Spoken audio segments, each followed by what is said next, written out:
रायगढ़ जिले में एक ही दिन में 6 नाबालिग बच्चियों से दुष्कर्म। कांग्रेस नेता और पूर्व मंत्री विजय वडेट्टीवार ने हाल ही में ऐसा दावा कर सबको चौंका दिया, लेकिन अब रायगढ़ जिला पुलिस अधीक्षक आंचल दलाल ने इस दावे को गलत बताया है।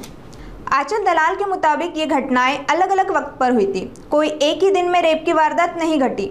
दरअसल तड़ा तालुका के अलग अलग आदिवासी वार्डों में आशा वर्कर ने हेल्थ चेकअप कैंप लगाए थे। इन्हीं कैंप्स में 5 नाबालिग लड़कियां गर्भवती मिली। इसके बाद पुलिस ने खुद पहल कर अलग अलग केस दर्ज किए। आरोपी भी अलग अलग है और कार्रवाई जारी है। तो रायगढ़ रेप कांड में दावा जितना बड़ा था, हकीकत उससे अलग निकली।